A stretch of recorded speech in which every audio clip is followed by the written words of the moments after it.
You're 16, nurturing a backyard fire with a charcoal bag that cost roughly $8 to $10 at the hardware shop, and it emits warmth until late into the night.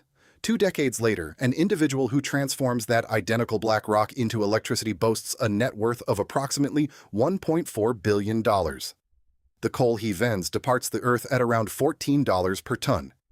Between the bag in your grip and the billion in his fortune lie 7 tiers of vibrant red hard hat and 30 years spent subterranean. This outlines every echelon of coal mining in America and the authentic expense associated with ascending them. That's what Rank Breakdown is all about. If you like career breakdowns with real numbers and no fluff, subscribe so you don't miss the next one. Level 1. The Coal Town. You're 16, and the light switch in your kitchen traces its lineage to a coal-fired power plant. This fact eludes you currently. What you comprehend is the aroma of coal smoke from a neighbor's stove, the thunderous rumble of a laden train passing the tipple, and the man-trip whistle signaling a shift change. Your grandfather, for 30 years, carried a dinner bucket through a mine entrance. When finances are strained, you traverse the gob pile, manually collecting lump coal from the slag. At home, you tend to the stove precisely as he instructed. You arrange the kindling, stack the lump coal atop it, ignite it, and await the subsidence of the blue flame. The embers glow, you rake them down and seal the draft. The dwelling remains warm, fueled by about $8 to $10 worth of material. This heat originated from the earth, merely 3 miles from its excavation point. The inaugural night you manage the fire unaided, your grandmother doesn't stir to rekindle it. You cease questioning the heat's origin. Booker T. Washington, emancipated as a boy, toiled in a West Virginia coal field and was gripped by terror when his lamp failed, leaving him disoriented in a labyrinth of chambers. You hear similar tales from men concluding their shifts, recounted for amusement. Heat from the ground. The mine offers superior wages to any other occupation in the county, a truth universally acknowledged. So, upon reaching 18, you present yourself at the company office and enroll for new miner training. By the time you execute the paperwork, you're familiar with the term portal before paycheck, and you recognize which position genuinely compensates well. The red hat awaits. Level 2, the red hat. Before assuming any duties, you undergo 40 hours of new miner training, predominantly classroom-based, with the remainder spent underground. You absorb the legal framework before mastering the craft. The Coal Act of 1969 and the Mine Act of 1977, which established MSHA. Subsequently, you're presented with a red hard hat. It identifies you as a novice to every man on the section, readable from across the entry. Your remuneration commences at approximately $20 an hour. You change in the bathhouse, retrieve your cap lamp, and SCSR, self-contained self-rescuer, and verify both prior to any movement. You descend via the cage into the darkness, finding the depths icier than imagined. The fire boss has already preceded the crew, testing for gas and assessing the air quality, meticulously recording it before your descent. You proceed to the section, strategically deploying Brattis cloth to direct airflow and rock dusting the ribs before production commences. Methane is odorless, compelling you to abandon olfactory reliance in favor of the detector. The initial time the roof creaks and groans above, you freeze. The individual beside you continues shoveling, so you emulate his action. Then, silence returns. You cease to flinch when the roof speaks. You once miss-hung the Brattis. The air short-circuits, necessitating you rehang every single foot. That self-rescuer on your belt exists due to the Miner Act of 2006, enacted after 12 miners perished at Sago in January 2006. Following approximately 108 shifts, or 1 year, you exchange the red hat for a black one. A seasoned miner finally addresses you by your name, not simply Red Hat. The operator of the roof bolter earns substantial income, and you covet his position. Level 3. The roof bolter. This tier determines your continued involvement in this profession. You maneuver the dual-boom roof bolter up to the face freshly cut by the continuous miner. The roof above is new, unsupported, and its stability remains undetermined. Roof bolting yields about $33.42 an hour, a monetary compensation that subtly acknowledges its inherent dangers. Jeff Fleshman, a miner in Trinidad, Colorado, began as a roof bolter, characterizing it as a perilous yet highly lucrative occupation. Here's the operational sequence. The miner retreats, you position the bolter beneath the last row of permanent support, and you do not cross this boundary for the remainder of the shift. You tap the ceiling with a scaling bar, attentively listening. A resonant ring signifies sound rock. A dull, hollow resonance indicates instability. When it echoes hollowly, you dislodge the loose rock before it dislodges itself upon you. Subsequently, you drill the bolt holes in a 4-foot center pattern. Insert a resin cartridge, drive in the bolt, and rotate it to facilitate mixing. You apply torque to each bolt until it anchors into solid strata above, progressively advancing across the entry, row by row. The combined scent of grit and resin permeates the cut, and the drill's clamor is only surpassed by the fan's roar. Where the overhead conditions are poor, you secure wire mesh to capture what the bolts might miss. The seasoned miners have a term for rock that unexpectedly detaches, the widowmaker. Often the ceiling holds true, but often isn't always. On one shift, a slab of draw rock gives way mere inches from your boot. It lands on ground already bolted, since you never advanced beyond the last support. The roof holds. Your hands steady themselves before your heart does. You vow never to work in an area you haven't personally tested. Afterwards, the foreman assigns you to 2 machines, recognizing that a person who respects the roof is someone worth promoting. You're now proficient with both the bolter and the miner. The continuous miner is the apparatus that generates tonnage, and tonnage is the entire objective 1 tier higher, Level 4. Level 4, the continuous miner. You now operate the machine that devours the seam. You manipulate the continuous miner by remote control, and its cutting drum rotates carbide bits into the coal face. You sump the drum forward, shear upwards and across, while water sprays simultaneously suppress dust and mitigate spark hazards. The cut coal drops onto the shuttle car behind you, which then conveys it to the belt. Next, you withdraw, reposition, execute the subsequent cut, and yield the area to the bolter. Operating this machine in a coal mine earns you roughly $32.87 per hour. Applying the same expertise elsewhere, the national average dips to around $29.86. The machine under your command cost more than your childhood home, and your responsibility is to feed it without entombing it or yourself. On a long wall section, the scale is even grander. A shearer traverses a face approximately 1,200 feet long beneath hydraulic supports as the gob collapses behind you. You maintain visual contact with your multi-gas monitor throughout the entire shift. The drum's din is so powerful it overwhelms the sounds of the roof. Then, you stop perceiving the drum. During one cut, the methane reading escalates towards 1.5%. You power down the machine and evacuate the crew.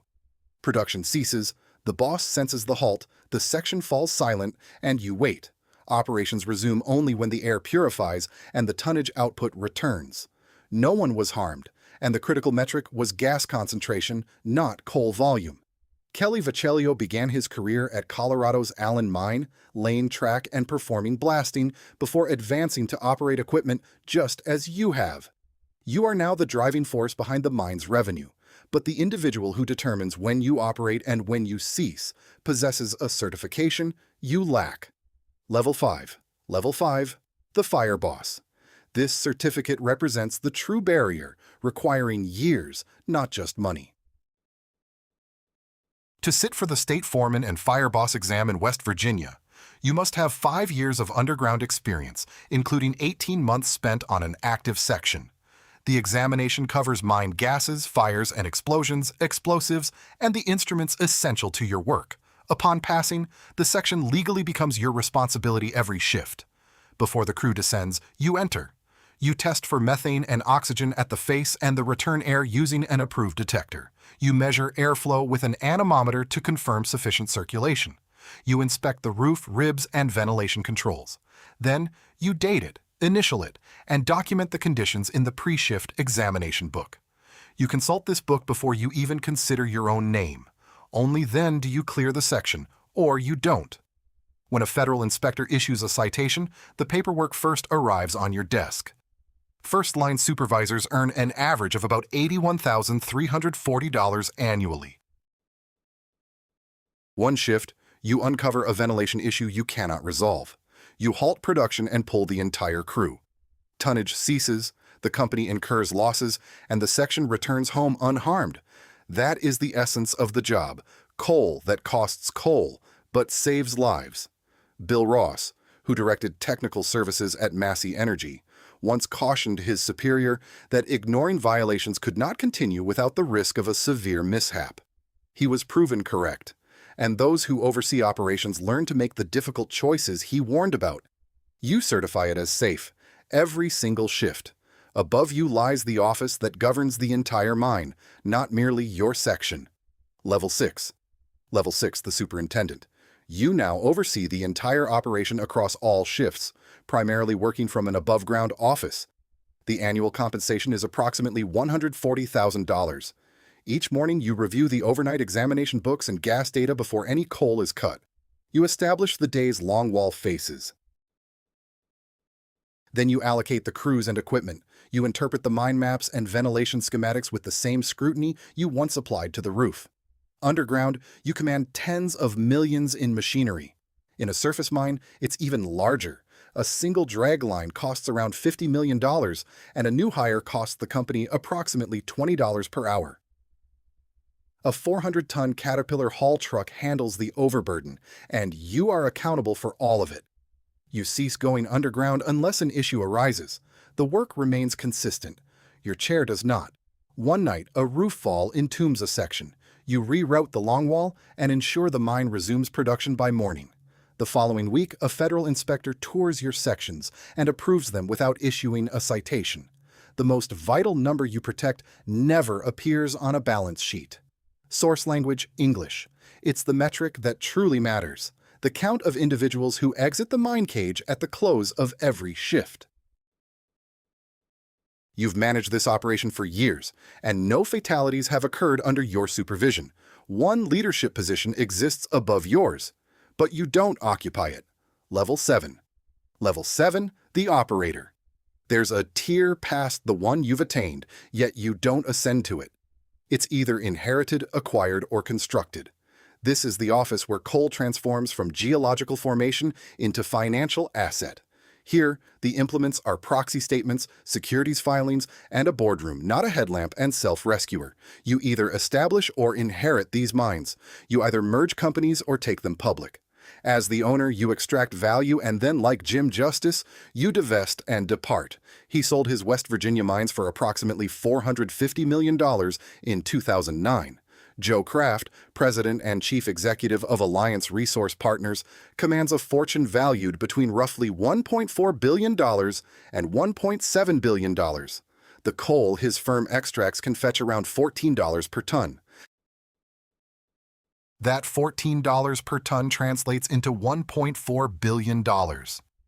This is the fundamental stratagem of the top echelon. The wealth was never in the mineral itself.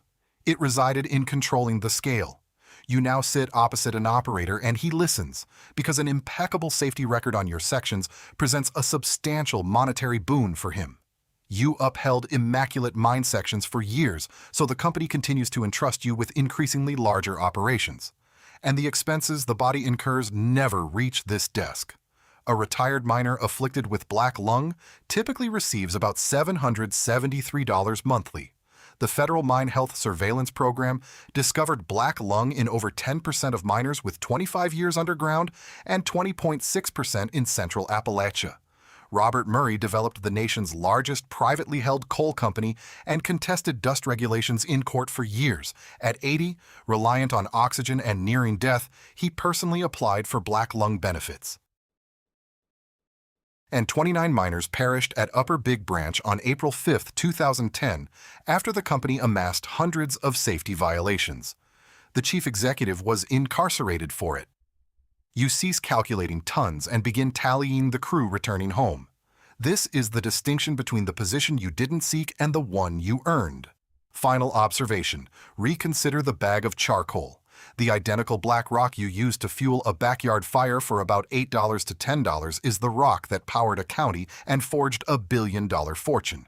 You didn't amass that fortune. You obtained something the operators couldn't purchase with it.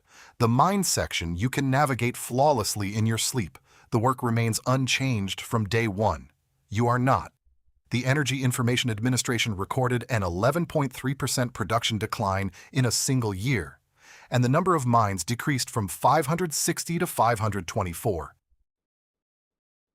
Fewer mines, larger machinery, fewer new hires, but the seams still being worked require someone adept at roof assessment, and that someone is you.